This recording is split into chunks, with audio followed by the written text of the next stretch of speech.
नमस्ते, जय हिंद, वंदे मातरम, जय श्री राम। मैं हूं आपके साथ अमन चोपड़ा। दी अमन पॉडकास्ट में आप सभी का बहुत बहुत स्वागत।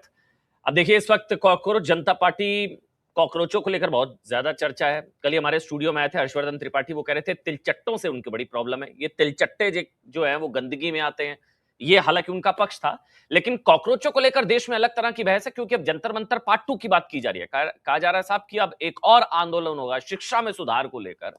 लेकिन खुद उन कॉकरोचों की क्रेडिबिलिटी पर किस तरह से सवाल उठा रहे हैं। क्या उन्होंने जेनजीज को धोखा दिया? शब्द को बहुत ध्यान से सुनिएगा। क्या इन लोगों ने जेनजीज को धोखा दिया? क्या गुमराह किया देश को? क्या देश से झूठ बोला? खासकर अभिजीत थिपके, उन पर तो अब तमाम देश के युवा जेनजी जितने भी हैं उनको अब शक हो रहा है कि ये भाई तो बहुत बड़ा वाला खिलाड़ी निकला। इसने तो जेनजी को मामू बनाया। मामू ये कहा जा रहा है, अभिजीत थिपके ने देश के जेनजी को मामू बनाया। इसकी डिग्री फर्जी, ये भी दावा हो रहा है कि अभिजीत थिपके, बॉस्टन, वो सारा जो स्पॉन्सरशिप लेटर, वो ड्यूरेशन, वो उसकी डिग्री फर्जी। और इसके अलावा आम आदमी पार्टी से जुड़े होने का दावा। ये भी कहा जा रहा है साहब कि असल में वो आम आदमी पार्टी का ही नया अवतार है, बस नाम बदल दिया गया है। ये सारी बातों को लेकर जिन्होंने दावा किया है, जो इस मुद्दे को शुरुआत से उठा रहे हैं, हमारे साथ विजय गजेरा भाई। अच्छा हाँ, लाइव है हमें हमारे साथ विजय भाई। स्वागत है, नमस्कार दी अमन पॉडकास्ट में। नमस्कार। बहुत बहुत स्वागत आप सभी का। कैसे हैं विजय भाई? ठीक? बस एकदम बढ़िया अमन भाई। तो थोड़ा डर वर नहीं लग रहा? बड़े झंडे उठा रखे हैं आपने आजकल। बड़ी बड़ी ताकतें अरे होती हैं उनके पीछे, तो मतलब डर नहीं लगता आपको? जी बिल्कुल। डर ऐसा है कि एक बार आपके मन से अगर डर निकल जाए तभी आप ऐसा काम कर सकते हैं। डर के तो ऐसा काम होता नहीं। ये हम्म। सच में बहुत बड़ी ताकतें हैं, क्योंकि विदेशी ताकतों की हम जो बात करते हैं, जहां से इनकी फंडिंग भी आती है। मान लो कि सौरभ दास है, वो पिछले कई सालों से जो भी एक्टिविज्म कर रहे हैं, आरटीआई कर रहे हैं, उसके पीछे फार्मा लॉबी होती है, एफसीआरए के जरिए जो फंड आ रहा है वो होता है। तो ये हम्म। बहुत बड़ी लॉबीज होती है। इनके पास पैसों का पावर है, अपना खुद का एक मीडिया का पूरा ग्रुप बनाया हुआ है। मान हम्म। लो कि कोई भी व्यक्ति अगर इनके खिलाफ बोलता है, तो आपको भी अनुभव हुआ हुआ है, मुझे जैसा है, जी जी। कि अकेला कर दिया जाता है, उनको लीगल चक्करों में फंसाया जाता है, फिर उनका हम्म। कैरेक्टर असैसिनेशन हो जाता है। तो ये चीजों का डर रहता है, बट जहां पे देश और धर्म की बात आती है, वहां किसी ना किसी को तो झंडा उठाना पड़ेगा। इसलिए मैं सही बात। झंडा उठा के चला हूँ। तो और आप झंडा उठाया इसी आपने। एक टाइम मिनट, ये तस्वीर पहले ये दिखाई देता हूँ। ये क्या है? ये देखिए, ये कि क्या लेकर पीछे, झंडा लेकर पीछे भाग रहे हैं क्या? ये आएगी तस्वीर अभी। ये वाली तस्वीर। ये झंडा लेकर भाग रहे हैं, क्या लेकर भाग रहे हैं पीछे?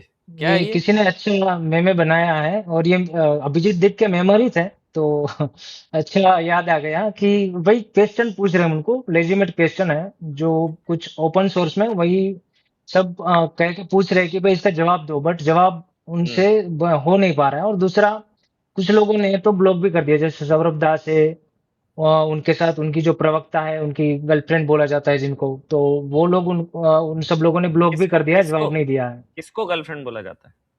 सौरभ आम दास? आदमी सॉरी, आम आदमी पार्टी सीजेपी की प्रवक्ता है, मैं नाम भूल गया हो गई उनका, बट यहाँ पे हाँ सीजेपी आप पूरा देख लीजिए। उसमें हाँ। ऐसा नहीं है 22 मिलियन जो फॉलोअर है उसमें से किसी को नेता बनाया, ऐसा नहीं है। सारे आम आदमी पार्टी के सारे लोग ही है, वही जाके बन बैठे हैं। यहाँ पे जेएनजी कौन है? अगर जेएनजी के नाम पे पार्टी बनी है, तो कोई एक लड़का या लड़की तो चाहिए था जेएनजी, जो सोशल मीडिया से आया हाँ हो। ये सारे तो वही हाँ। लोग हैं जो आम आदमी पार्टी का या तो झंडा लेके चल रहे थे, आगे से या पीछे से। अच्छा, एक चलिए शुरुआत करते हैं, फिर शुरू से शुरू करेंगे। कुछ डॉक्यूमेंट दिखाऊंगा, उस पर बताइएगा। ये डॉक्यूमेंट अभी आपकी स्क्रीन पर आएगा।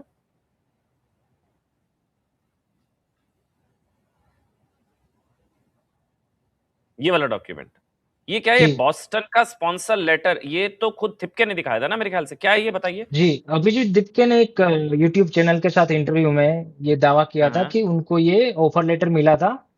तो जब प्रूफ मांगा गया, तो उसने ये दे दिया था। तो इसमें मुझे एक चीज ये दिखी कि इसमें जो लिखा हुआ है कि भाई वो क्लास 424, उसके लिए हम्म। उसको ये स्कॉलरशिप ऑफर की गई थी। तो जब मैंने चेक किया कि उसकी डेट क्या है, मतलब, तो इसी ट्वीट में आपको मिल जाएगा कि हम्म। सितंबर 3 2024 से इसकी जो क्लास होती है वो शुरू होती है, ठीक है। और इसका एंड जो होता है दिसंबर 20 2024 को। तो अगर दिसंबर इनको मिली तो उस 2024 टाइम, से पे एंड हो जाता है ये? हाँ। हाँ, सितंबर 3 2024 पे स्टार्ट होता है, और ये पहला सेमेस्टर है। पहला 3 सेमेस्टर होते हैं टोटल उसमें, तो पहला सेमेस्टर वहाँ पे खत्म होता है। तो हाँ इस हाँ डेट में अगर इनको मान लो कि स्कॉलरशिप मिली है, तो इस डेट में तो वहाँ होना चाहिए था। बट मुझे तब झटका लगा कि मैंने जब उसका एक ट्वीट देखा, अभिजीत दीपके का, हाँ सितंबर 27 2024 का, जिसमें वो हाँ हाँ एक जोमेटो से फरियाद कर रहे हैं कि उनका जो उसने जो पिज्जा ऑर्डर किया है, वो पिज्जा उनको मिला नहीं है, डिलीवरी बॉय ने उसको डिलीवर नहीं किया है। और हम्म। वो जो पिज्जा का लोकेशन है वो मोहाली पंजाब दिखा रहा है। तो यहाँ से वो पता अच्छा, तो चल रहा मतलब है कि उस टाइम पे, इसको हाँ। अगर आराम आराम से समझे, फॉर एग्जांपल मैं दोबारा हम्म। से एक बार, कि बॉस्टन यूनिवर्सिटी से स्पॉन्सर लेटर की जो डेट्स हैं, उस डेट के हम्म। दौरान वो मोहाली में थे। जी। ये उनके आप हिसाब बता रहे से हैं। हाँ, उनके हिसाब से जिस सेमेस्टर में उनको होना चाहिए था, फॉल हाँ हाँ 2024, उनका जो पहला सेमेस्टर था वो 3 सितंबर, ऑफिशियल अगर आप बोस्टन यूनिवर्सिटी की वेबसाइट देखेंगे, तो वहां पे ये हम्म, पूरा टाइमलाइन दिया गया है कि कब वो सेमेस्टर स्टार्ट होता है और कब खत्म होता है। तो तीन हाँ हाँ, सितंबर 2024 को स्टार्ट होता है और ठीक 20 है। दिसंबर 2024 को खत्म होता है उनकी एग्जाम, पहले सेमेस्टर की। तो उस हाँ टाइम हाँ, पे अगर वो वहां पे पढ़ाई कर रहे हैं, तो उस टाइम पे उसको वहां होना चाहिए था, ये कायदे इसकी से। बात कर रहे हैं आप, ये वाला डॉक्यूमेंट जी, जो बता रहा है हाँ, कि कहाँ ये शुरू होता है और डॉक्यूमेंट, कहाँ हाँ। खत्म होता है। हाँ जी, अच्छा, बिल्कुल। ठीक है। ये उनकी वेबसाइट पे अवेलेबल है। तो ठीक है। इसी डेट के बीच में ये होना चाहिए था, बट इनका जो ट्वीट मुझे मिला है वो 27 सितंबर 2024 का एक ट्वीट मिला है, जब हाँ वो हाँ जोमेटो से एक कंप्लेंट कर रहे हैं कि उनने एक पिज्जा ऑर्डर किया है बट वो मिला नहीं है, डिलीवरी बॉय हाँ ने हाँ उसको कोई कांटेक्ट नहीं किया है। तो उनके हाँ साथ हाँ, उसने जो स्क्रीनशॉट डाला है उसमें ला पिनोज पिज्जा मोहाली फेज 10, हम्म इसका वो एड्रेस है। हम्म।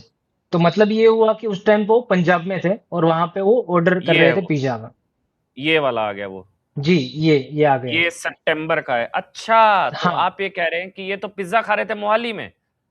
3 सितंबर को अगर सेमेस्टर स्टार्ट होता है, तो 27 सितंबर को वो मोहाली में क्या कर रहे थे। और इसके बाद का एक स्क्रीनशॉट और आपको मिलेगा, जहां पे हम्म। अभिजीत दीपके 3 फरवरी 2025 को आम आदमी पार्टी के कैंपेन के बारे में बता रहे हैं कि वो आज खत्म हो गया है। तो उसके नीचे उसी के किसी कार्यकर्ता ने कमेंट किया है कि भैया आप अमेरिका से आए और कैंपेन में हम्म भाग लिया, उसके लिए हम्म। आपका थैंक यू। हाँ तो हाँ। हो सकता है उनको बताया गया कि मैं अमेरिका से आया हूँ, बट वो अगर 27 सितंबर को वहीं पे थे पंजाब में और तीन हम्म फरवरी को भी वहीं थे, तो वो बोस्टन हम्म कब गए थे वो भी चेक करना पड़ेगा मतलब। तो चक्कर हम्म। यही है कि जब कायदे से उनको वहां पे बोस्टन में होना चाहिए था पढ़ाई में, अगर वो बता रहे हैं, तो उसी टाइम में वो यहाँ पे पंजाब दिल्ली में वो कैंपेन कैसे कर रहे थे, वो कोई उसका जुड़वा भाई तो नहीं होगा। हाँ, वो तो तिपके जी बताएंगे जुड़वा भाई था या नहीं था। तो ये तो हो गया डिग्री वाला मामला। ये दूसरा वाला जी। बताइए, अब ये क्या है? ये क्या है अब? अच्छा, इन ये इसमें ये है कि जैसे ही सीजेपी का गठन हुआ या तो जैसे ही पार्टी बनाई, उसके बाद इंटरनेशनल मीडिया में इनके इंटरव्यू स्टार्ट हो गए। तो जैसे ही इनके हम्म बारे में पूछा, तो उसने बताया कि हाँ, मैंने आम आदमी पार्टी के साथ काम किया है, बट उसका हम्म। जो टाइम फ्रेम है वो 2020 से लेके 2023 तक का है। ठीक है। 2023 में मैंने छोड़ दिया था क्योंकि मुझे स्कॉलरशिप मिली थी और मैं पढ़ाई के लिए फिर बोस्टन आ गया था। हाँ हाँ। तो ये टाइम फ्रेम उसने बताया था। तो ये बेवकूफ बनाने वाली बात है कि सिर्फ 3 साल का टाइम फ्रेम उसने बताया और ऐसा बताया कि मैं सिर्फ छोटा मोटा काम करता था। बट इसने क्या किया है कि 2020 में इनका जो ट्विटर अकाउंट है उसका 2020 से पहले का पूरा डेटा उसने डिलीट कर दिया है। और अच्छा 2020 के बाद उसने उसके जो ट्विटर हैंडल है उसका यूजर नेम भी चेंज कर लिया है। वो डॉक्यूमेंट में भी अच्छा। मैंने उसमें रखा है। उसका पहले जो हम्म यूजर नेम था वो था ऑप्टिमिस्ट, हम्म। ऑप्टिमिस्ट करके यूजर नेम था। तो वो जब मुझे पता चला और उसके बाद ये सारे फोटोज वगैरह वहीं से मिले कि कैसे वो 2016 से आम आदमी पार्टी का सक्रिय कार्यकर्ता ही नहीं, वो 2016 में महाराष्ट्र का आईटी सेल का हेड भी बना। तो वो कोई छोटा मोटा कार्यकर्ता नहीं था, Maharashtra Maharashtra IT IT cell cell का का हेड। हेड, आम आदमी हाँ, पार्टी, 2016। हाँ, हाँ, अंकित लाल का एक अच्छा, ट्वीट है जो नहीं तो वो जो पहले दावा, कभी। ये जो दावा है कि हम्म। 20 में ज्वाइन, 23 में आम आदमी पार्टी छोड़ दी, ये दूसरा दावा भी हम्म। फर्जी है। ये हाँ, तो 2016 में सबसे पहले महाराष्ट्र तो आईटी हाँ, सेल का हेड मतलब, और ये तस्वीर कौन सी है, ये क्या है? ये किसान आंदोलन जब हुआ था 2020 में, तब ये अच्छा। आम आदमी पार्टी के सारे कार्यकर्ता ही। और ये आपको जान के हैरानी होगी, दूसरा सर्कल जो किया है वो, उसका नाम है अजिंक्य शिंदे। और आपको अच्छा, जान के ओके। हैरानी होगी, अभी सीजेपी के केडर में इसको शामिल किया है, ये बोल के कि हम और लोगों को भर्ती कर रहे हैं। तो आम आदमी पार्टी का कार्यकर्ता, ये जो ये रेड सर्कल में दूसरा बंदा है, वो अजिंक्य हाँ। शिंदे है, वो भी महाराष्ट्र से ही है। और वहां अच्छा, पे वो ओके। पूरा वो भी अच्छी पोजीशन संभालते थे। तो अभी सीजेपी की जो नई लिस्ट आई है, जिसमें और लोगों को उसने ऐड किया है, तो नेशनल हम्म। कन्वीनियर या कुछ ऐसी एक पदवी इनको भी दे दी गई है। तो आम आदमी पार्टी के ही पुराने कार्यकर्ता हैं, जो एक नया रूप लेके आए हैं और सीजेपी बना के अभी जेएनजी को गुमराह कर रहे हैं। और 2023 के बाद की बात कर रहा हूं मैं, तो 2024 के भी आपको कई ट्वीट मिल जाएंगे, जहां पे हाँ। वो स्ट्रेटेजी बनाने का काम कर रहे हैं, स्ट्रेटेजी कर रहे हैं। यानी इसने कभी ये आम आदमी पार्टी छोड़ी ही नहीं है ना। वो कभी अगर मान लो कि छोड़ी होती तो कोई लेटर होता, ऑफिशियल लेटर हम्म। होता जहां पे वो छोड़ रहा है। तो कोई भी हम्म। इसने आम आदमी पार्टी कभी छोड़ी नहीं है। ये सीजेपी का गठन हुआ वहां तब तक, और अभी भी आम आदमी पार्टी का कार्यकर्ता ही है। मुझे लगता है इनको आम आदमी पार्टी का कार्यकर्ता या तो आम आदमी पार्टी का लीडर ही बुलाना चाहिए, सीजेपी का लीडर नहीं बुलाना चाहिए। तो सीजेपी ही आप ही सीजेपी है? जी, इनका ये बहुरूपिया एक नया रूप है। जैसे जैसे हम्म। क्या होता है, पावरफुल लोग हैं तो मान लो कि कहते हैं वो मुझे जहां नई मुझे बोतल में लगता है कि पुरानी शराब टाइप से। अरविंद केजरीवाल की जो इमेज है, उन वो काफी डैमेज हुई थी, जो स्कैम वहां पे बार बार हुए, दिल्ली में हुए। तो हाँ, उनको हाँ। चाहिए था एक जेएनजी को टारगेट। और जेएनजी एक ऐसी जनरेशन है जिनको पिछले कुछ सालों में या तो 2002 से पहले क्या हुआ, देश कैसे चल रहा था, क्या हो रहा था, क्या स्कैम हुए थे, वो कुछ पता नहीं है। हम्म। तो इनको सिलेक्टिव इंफॉर्मेशन देके बहकाना बहुत आसान है। तो हम्म। ये इंटरनेशनल टूल किट है। वही चीज आपने बांग्लादेश में भी देखी, वही चीज आपने नेपाल में भी देखी, वही चीज हम्म। आपने श्रीलंका में भी देखी, और भी फिलीपींस में भी देखी। ये और सारे दूसरा पूर्व क्या आपी है, हैं, ये सारे मतलब जितने हैं ज्यादातर वो पूर्व आपी हैं। ये पूरी जो टीम बनी है वो आम आदमी पार्टी की है। अब फ्रंट चेहरा आम आदमी पार्टी का नहीं है वो। है ये सारे नहीं सीजेपी पूर्व आप ही है नहीं, मतलब। पूर्व है नहीं, दोनों अभी एक ही। भी वो सक्रिय कार्यकर्ता ही है। मतलब अभी जो लोग वहां पे अच्छा। जुड़ रहे हैं, आशुतोष रांका हो या वो, मतलब अ, अगले दिन तक वो एज ए मतलब पार्टी के प्रवक्ता के तौर पर डिबेट में बैठते हैं। और जैसे ही हाँ, सीजेपी बनती है, वो यहाँ पे आ जाते हैं कि सीजेपी के प्रवक्ता है। या तो हाँ। ये अजिंक्य शिंदे है, या तो अभिजीत दीपके हैं, ये जितने भी लोग हैं, ये सारे आम आदमी ये पार्टी के साथ जुड़े परिवर्तन हुए हैं कहीं ना कहीं। परिवर्तन भी वही है। ये ये देखिए, ये आपको जान के हैरानी होगी, इतने शेडो एनजीओ चला रहे हैं ये लोग। एफसीआरए का भी मुद्दा है। तो आपको आपको याद होगा, अरविंद केजरीवाल का जो पहला एनजीओ था, उसका नाम भी परिवर्तन ही था। और परिवर्तन, सबसे हाँ। पहली फंडिंग उसमें फोर्ड फाउंडेशन की ही आई थी। तो अभी जो हम्म। आशुतोष रांका है, राजस्थान में परिवर्तन करके एक ग्रुप चला रहे हैं। बस इनके हाँ। फंडिंग का कोई स्रोत इसने अपनी ना वेबसाइट पे दिया है, ना कभी जिक्र किया है। वहां पे वो बहुत बड़े ग्रुप चलाते हैं, बहुत एक्टिविज्म चला रहे हैं, वो भी हम्म। क्लाइमेट के नाम पे भी चला रहे हैं। तो इतने रिसोर्स वो अगर जमा कर रहे हैं, ट्रैवलिंग कर रहे हैं, लोगों को बुला रहे हैं, तो पैसे तो खर्च होते होंगे। तो उनका हम्म। स्रोत क्या है, वो कभी उसने डिक्लेयर ही नहीं किया। मैंने जब पूछा तो भी कोई जवाब नहीं आया। बकायदा क्या होता है, ये सारे मेंबर लोग हैं, तो अब इनको कोई सीरियस क्वेश्चन पूछोगे ना, तो वो क्या बोल रहे हैं, अरे मैंने तो पीएम केयर फंड से पैसा उठाया। आप उनकी तफ्तीश कीजिए भाई, आपका सवाल है, आप बताइए ना। आप परिवर्तन एनजीओ अगर चला रहे हैं, तो उनका हम्म। सोर्स क्या है फंडिंग का, वो आप बताइए। आप क्लीन आइए, बाद में पूछिए पीएम केयर फंड के बारे में। बट वो नहीं करेंगे, क्योंकि इनको आ गया है कि आप इनकी डिग्री के बारे में पूछेंगे, अरे नरेंद्र मोदी की डिग्री के बारे में बताओ। अरे भाई, हाँ। आप मसीहा बने हुए हो कि हम ये लाएंगे, हम परिवर्तन लाएंगे, हम ट्रांसपेरेंसी लाएंगे, हम फ्रीडम ऑफ एक्सप्रेशन के झंडा लेकर चलते हैं। तो पहले आप तो एम्पलीफाई करो इसको, फिर दूसरे लोगों को बोलो। बट जैसे ही आप इनको क्वेश्चन करना स्टार्ट करोगे, तो या तो इसको ये लाइटली लेंगे, या तो इसके मेमे बना देंगे, या तो वो किसी और पे डाल देंगे कि कभी जवाब नहीं देंगे। और ये भी वो था कि जब सर्च किया गया डायरेक्टरी में भी कोई नाम ही नहीं आ रहा था डिग्री को ये लेकर। अभिजीत अय्यर मित्रा जी जो है, इसने ये हाँ। सर्च किया था। तो ये तब हम्म। पता चला था, ये सारे उनकी वेबसाइट ही है, उसमें सर्च किया था, तो उसमें डेटाबेस में नहीं मिला था कि क्या है, मतलब वहां पे बॉस्टन एजुकेशन के अगर लिया डेटाबेस है। में नहीं था। हाँ, बॉस्टन के बोस्टन डेटाबेस के में नहीं। डेटाबेस में नहीं है। तो मतलब डिग्री है ही नहीं, डिग्री फर्जी है या तो है ही नहीं। जो अभी तक मतलब उनको देखिए क्लैरिफाई जहां करना तक, चाहिए मेरे ख्याल से। जी बिल्कुल करना चाहिए। जहां तक मैंने रिसर्च की है, वो यूएस तो गए हैं। क्योंकि आपको एक और मेरी रिसर्च मिल जाएगी, जिसमें उसने हाँ। गूगल रिव्यूज दिए हैं। मैं आपको बताता हूँ उसमें भी क्या बेवकूफी की, कि जब वो बता रहे हैं कि मैं बोस्टन में था, तब वो गोवा में भी थे और बाद में यूएस में भी थे, बट वो बोस्टन में नहीं थे, किसी और सिटी में थे। हाँ हाँ और वो सिटी, आपको जान के हैरानी होगी कि वो सिटी उस शख्स का है जो राहुल गांधी का विदेश विदेश का जो पूरा माजरा है वो वही हैंडल करते हैं। हाँ सेम पित्रोडा का, वहां पे इनकी कंपनी स्टार्ट हुई थी। हाँ हाँ मैं भी हाँ हाँ ढूंढ रहा हाँ हूँ। हाँ हाँ हाँ। वो सिटी जो है, तो वो मैं, सिटी वहां से करीबन 37 घंटे दूर, ऐसा कुछ बताया जा रहा हाँ था। दूर है, हाँ हाँ बहुत दूर है, मतलब फ्लाइट से भी 2.5 घंटे का मैं कोशिश कर रास्ता रहा है हूँ, वहां से। स्क्रीन पे डाल दूंगा मैं उसको अभी। अभी वो स्क्रीन पर हम्म। आ जाएगा। हाँ हाँ। तो ये वहां आगे। वो, हाँ हाँ। हम्म, जी। तो ये ये। टोटल 3 सिटी में इसकी प्रेजेंट थी। इसने जो गूगल हम्म रिव्यूज दिए हैं वहां पे भी खाने की ही बात हुई है। ये खाने के चक्कर में ही मतलब पकड़े जा रहे हैं। आप देखेंगे हम्म जंतर मंतर में भी खाते ही रहते थे, भूख हड़ताल थी बट और कोई कर रहे थे, बट ये यहाँ पे जितने भी इसने गूगल रिव्यू वगैरह डाले हैं, उसका मैंने हम्म जब रिव्यू किया तो वो जिस टाइम पे बोस्टन में होना चाहिए था तब वो गोवा में है, फिर हम्म। बोस्टन की जगह यूएस के किसी और सिटीज में है। तो कुछ तो गड़बड़ है, मतलब वो अमेरिका तो जा रहे हैं बट वो ट्रेनिंग कहाँ पे ले रहे हैं, क्या वो मतलब अगर मैं लब्बा लुबाब बोस्टन। इसका आपसे जानना चाहूँ, मतलब 1 मिनट के अंदर अंदर निचोड़ क्या है? एक तो डिग्री को लेकर डाउट है, जी, दूसरा आम आदमी पार्टी को लेकर दावे को लेकर वो फर्जी निकला है, और तीसरा वो परिवर्तन आम आदमी से पार्टी वाला कनेक्शन। ये 3 चीजें हैं कुल मिलाकर। यही यही समझू मैं, आप जो समझा रहे हैं?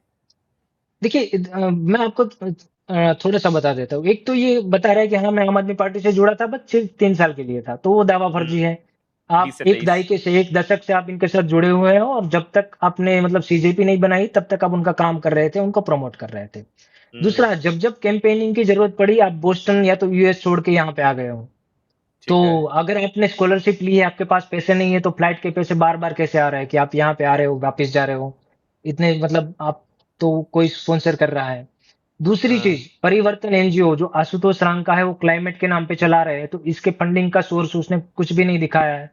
तो वहां पे हम्म जितना भी वो एक्टिविज्म चला रहे हैं, कौन पैसा दे रहा है उनको बताना चाहिए। और एक कैरेक्टर है इसमें, सौरभ दास, उनकी फंडिंग तो बकायदा खुल के आ गई है, द ठाकुर फैमिली फाउंडेशन। हम्म वहां से इनको टोटल 15 लाख मिले हैं, और आपको जान के हैरानी होगी सिर्फ 2 आर्टिकल लिखे हैं, 2 आर्टिकल के 15 लाख मिले हैं, और वो भी हिट जो थे। इंडियन फार्म इनको मिला था हेल्थ के बारे में लिखने के लिए, जैसे बताया गया उस एनुअल रिपोर्ट में। बट इसने लिखा है यूपी के बारे में, एक और लिखा है पेक्सेस के बारे में। तो हम्म। 15 लाख रुपए मिले हैं। उसके अलावा भी इसने भी, सौरभ दास ने ये भी दो कई विदेश आर्टिकल के यात्राएं पंद्रह की है। लाख 2 आर्टिकल 15 लाख लिखने के मिले हैं। 15 लाख। वो जी, रेंट जी। ज्यादा था ना वहां पे, इसलिए जहां पे रह रहे थे शायद, ऐसा बता रहे थे, वहां रेंट ज्यादा था इसलिए। तो एक एक तो आर्टिकल ये में एक तो, एक महीने का रेंट निकल रहा था। जी। और दूसरा, सौरभ दास जो है सिर्फ ठाकुर फैमिली फाउंडेशन नहीं, अल जजीरा के लिए भी काम करते हैं, मतलब वहां पे आर्टिकल लिखते हैं। हाँ। आईपीएसएमएफ करके एक ग्रुप है, उनके फंडेड जितने भी यहाँ पे लेफ्टिस्ट, मार्क्सिस्ट कहिए, जितने भी आउटफिट है जो हम्म ऑनलाइन न्यूज पोर्टल चलाते हैं, उनको भी हम्म बहुत बड़ी करोड़ में फंडिंग यहाँ इंडियन इंडस्ट्रियलिस्ट है वो करते हैं, तो वहां से भी इनको पैसे मिलते हैं। तो आप सोचो कि 2 आर्टिकल के अगर इनको 15 लाख मिल रहे हैं, वो एक बहाना ही होता है फंडिंग करने का। जैसे हम्म लेफ्टिस्ट अगर एनजीओ चला रहे हैं तो इनको भी कई इंडियन एलिट है वही फंड कर रहे हैं, बट वो क्लाइमेट के नाम पे या तो किसी और चीज के नाम पे मिलता है, बट वो ट्रांसफर होता है एक्टिविज्म के नाम पे। वैसे ही यस। अगर सौरभ दास को फंडिंग मिली है तो वो आर्टिकल के नाम पे मिली है, बट 15 लाख कोई 2 आर्टिकल के नहीं देगा, तो यही है। तो मतलब यही है वो कि पिटीशन डालते बेसिकली हैं। ये एफसीआरए वाला ही खेल है ना, जिस पर अब नकेल कसने की तैयारी हो रही है, कि जिस मुझे मकसद के लिए इसमें, पैसा है, स्कोप ऑफ वर्क जो है वो अब बताना होगा। ऐसा नहीं कि यहाँ के लिए पैसा वहां पर डाइवर्ट हो रहा है। देखिए इसमें मुझे अमन भाई 2 चीजें मैंने मार्क की। एक तो ये जो ठाकुर फैमिली फाउंडेशन का जो पूरा पैसा है वो फार्मा लॉबी का है। ठाकुर फैमिली फाउंडेशन के बारे में आपको थोड़ा बता दूं कि ये जो ठाकुर है, अ, दिनेश ठाकुर, वो पहले हाँ यूएस में थे, यूएस के ही सिटीजन है अब। वो रेन हम्म बेक्सी जो इंडियन कंपनी है वहां पे जॉब करने के लिए आए यूएस में। जब जॉब करना है उससे सिर्फ 1-2 महीने पहले ही उसको यूएस सिटीजनशिप मिली। रेन बेक्सी हम्म में आके वो विसल ब्लोअर बन गए। और हम्म ये तब हुआ जब वहां की फाइजर कंपनी और रेन बेक्सी का एक केस चल रहा था, और हम्म इनकी एक दवाई थी जिनकी करोड़ों में इनकम थी, जिसका एक कॉपी बनाया था रेन बेक्सी ने। तो जैसे ही रेनबेक्सी को विसल ब्लोअर किया दिनेश ठाकुर ने, तो रेनबेक्सी पूरा पैरालाइज हो गया और इसका पूरा जो फायदा है वो फाइजर को मिला। आगे जाके यूएस गवर्नमेंट ने दिनेश ठाकुर को 220 करोड़ की फंडिंग वाइट में दी है। उस टाइम की बात है 2012 में 220 करोड़, आज आज के हिसाब से तो ये ज्यादा होगा। तो उसमें जाके उन पैसों से आगे जाके इनने ठाकुर फैमिली फाउंडेशन बनाया। अब वो क्या कर रहे ओके। हैं यहाँ पे, जितने भी इंडियन फार्मा है उनके खिलाफ आर्टिकल लिखवाने हो, जुडिशरी में आरटीआई करवाना हो, जुडिशरी के में पीआईएल दाखिल करवाना हो, ये बहुत जुडिशरी बड़ा गुनाह है। एक्टिविज्म। मतलब हाँ, तो ये सौरभ दास वही करता है। जुडिशरी में आरटीआई, वहां पे पीआईएल फाइल करना, ये सारी चीजें सौरभ दास हैंडल करता है। उनके अलावा भी न्यूज लॉन्ड्री है, दवायर है, दवायर को इसने 60 लाख रुपए दिए हैं ठाकुर फैमिली फाउंडेशन ने। ITS okay. में जो मैं बता रहा हूँ, उसने 12 करोड़ से ज्यादा का फंडिंग दिया है। तो ये पूरा हाँ। फंडिंग का खेल आप जब देखोगे तो पता चलेगा कि एक फार्मा और आईटी की एक लॉबी है जो यूएस से हैंडल होती है। उसमें कुछ हम्म। इंडियन इसका मतलब बिजनेसमैन भी ये है। छात्रों का कोई ये नीट वीट से कोई लेना देना नहीं था, ये नीट देखिए, छात्र बच्चे चिंता सीबीआई और ये सब धर्मेंद्र प्रधान, मैं- वरना तो पंजाब जहां जाते, तक वरना तो ये अभी पंजाब में भी हाईकोर्ट का भी जो है रिक्रूटमेंट होल्ड की गई है, या ये झारखंड जाते।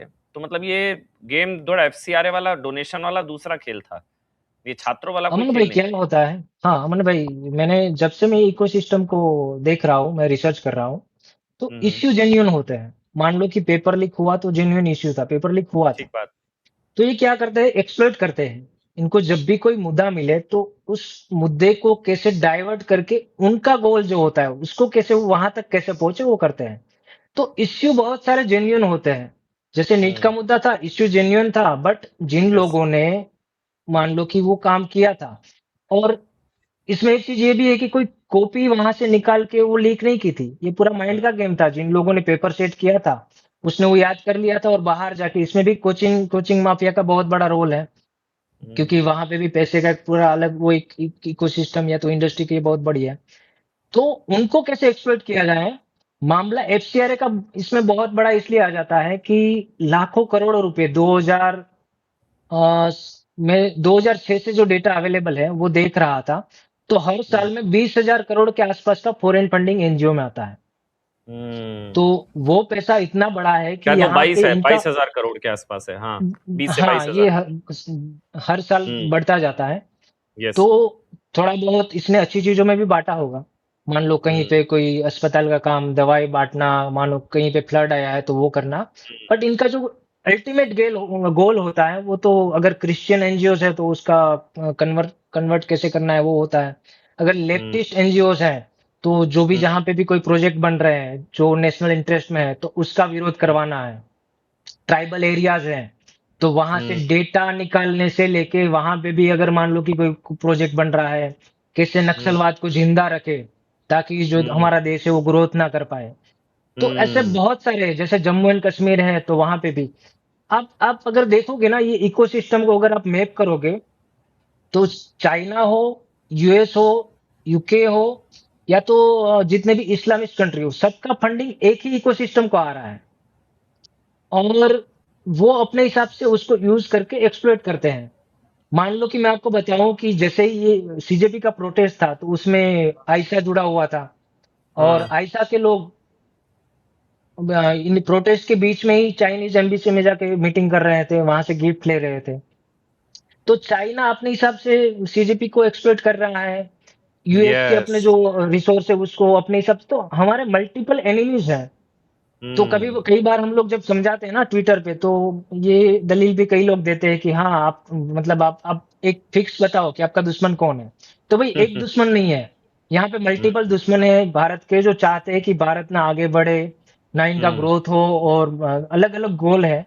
बट इकोसिस्टम सेम है, जिनसे वो काम करवा रहे हैं वो इकोसिस्टम सेम है। तो बार बार वो इकोसिस्टम, चाहे वो फार्मर प्रोटेस्ट हो, सीए हो, या तो सीजेपी हो, वो आपको हर्ष मंदर, अरुंधति रॉय, जितने भी ये मार्क्सवादी लोग वही मिलेंगे। हर जगह पे वो बैकग्राउंड में काम करते हैं, और हर एक कुछ साल में वो बैकग्राउंड में चले जाते हैं, कुछ नए चेहरे लाते हैं, उनको आगे बढ़ाते हैं, मीडिया में अटेंशन मिलता है। अभी नेहा वगैरह लोग आए, पहले कन्हैया कुमार थे, उमर खालिद थे, तो एक नई कैडर बनी है, इनको अभी एस्टेब्लिश कर रहे हैं। तो इनका क्या समझ गया। होता है कि एकेडमिक अच्छा होता है, इनको अच्छी ट्रेनिंग मिली होती है, हाथ ऐसे करके बोलना, डफली बजाना, ये पूरी ट्रेनिंग होती है। और हाँ, हम्म। ये भी आपको जान के हैरानी होगी, प्रशांत भूषण का एक पूरा एनजीओ है जो ये पूरा बकायदा ट्रेनिंग देती है कि प्रोटेस्ट अच्छा, कैसे ऐसी करते ये हैं, वाली क्या ट्रेनिंग बोलते होती है हैं। कि नारे कैसे लगाने हैं, डफली कैसे बजानी है, ये हिमाचल सब की प्रदेश ट्रेनिंग होती में हिमाचल प्रदेश में प्रशांत भूषण ने एक एनजीओ बना रखा है। वहां पे जितने भी एनजीओ है लेफ्टिस्ट के, मतलब वो जाके वहां पे क्या लिखना है, कैसे क्रिएटिव लिखना है, आपने जो भी पेम्पलेट वगैरह देखे होंगे, है? अच्छा। एब्यूसिव लैंग्वेज है, तो पूरी ट्रेनिंग बकायदा वहां पे होती है कि आपको क्या बोलना है, कैसे बोलना है। आप देखना, हाथ ऐसे करके ही बोलेंगे, आप अगर मार्क करोगे जो भी ये लेफ्टिस्ट होंगे, ये ये ऐसे जैसे करके ही बोलेंगे। ये जैसे हो गया ये तो AIOI, आंदोलन जीवी इंस्टीट्यूट ऑफ हाँ, इंडिया है। हम बिल्कुल वैसे ही इनका आप अगर मैपिंग, तो उनके भी एडवाइजरी बोर्ड में देखोगे तो वहां भी आपको प्रशांत भूषण, फिर हर्ष मंदार, ये जितने भी लोग हैं वहीं पे भी आपको वही मिलेंगे, तो सेम लोग ही हम्म। हैं। हम्म। जहां से जो उनको फंड करता है, उनका जो गोल होता है, जो पैसा उनको देता है, जो बोलते हैं वैसा करते हैं। तो नहीं, ठीक है, नीट मतलब विजय स्टूडेंट भाई, वो, ये चीज है, हाँ, लेकिन कम से कम ये चीज है सरकार को भी पता, या तो जो आपके पास है, जो आप रिसर्च कर रहे हैं, जो डीप रिसर्च आप कर रहे हैं, तो तथ्य सरकार के पास भी होने चाहिए, क्योंकि फिर कहा जाएगा कि अगर ये इतना बड़ा इनका नेक्सस था, so called international element, Soros से लेकर ये पूरा नेटसेक्स और नेटवर्क था, तो सरकार फिर क्यों झुकी? सरकार झुकी, ना सिर्फ झुकी बल्कि कहा जाता है सरकार रेंगी, ना सिर्फ झुकी बल्कि रेंगी। सरकार ने इस्तीफा हुआ, उसके बाद भी केसेस वापस लेने तक की बात हुई, तो उसको भी मेरे ख्याल से देखने की जरूरत है, और ये आई ओपनर होगा सोसाइटी के लिए। जो आप बता रहे हैं, ये वीडियो ज्यादातर लोगों तक पहुंचेगा, this can be an eye opener for this society, कि आप किसी के भी बहकावे में आकर जो है वो पत्थर वत्थर उठा लेंगे और ड्रामा करने लग जाएंगे, उसके बाद ये लोग तो कट लेंगे, ये भाई लोग कट लिए सारे। असल में जो छात्र थे, जो इनके बहकावे में आकर जिन्होंने ये सब किया, एक भाई तो बर्गर खा रहा था, दूसरे भाई जो है चाय पी रहे थे मंत्री जी के साथ बैठकर, और पत्थर हम्म, चला रहा था वहां का जो सामान्य छात्र होगा, या जो लोग बहकावे में आए, या जो पैसे देकर लाए गए। तो मेरे ख्याल से ये जो आपसे भी बात है, वो कोशिश ये है कि एक आई ओपनर की तरह हो, कि अगर इस तरह के कुछ लोग होते हैं, उनके भी वेस्टेड इंटरेस्ट होते हैं, उनके पीछे भी पॉलिटिकल पार्टीज होती हैं। अगर छात्रों की जी, इतनी चिंता होती तो वो झारखंड जाते, पंजाब जाते, वो लोग नहीं जा रहे हैं। जी, और बिल्कुल। जंतर मंतर पार्ट 2 की भी बात की जा रही है, उसमें भी कितना दम होगा। लेकिन थैंक यू सो जी, मच विजय भाई, कम से कम हमने कोशिश की कि सच सामने लाने की कोशिश की जाए, एक जी, टैप और पूरा सच में आप हमारे साथ जुड़े। धन्यवाद, जय Shri Ram, Vande Mataram, thank you so much जय विजय श्री भाई, राम। Thank you.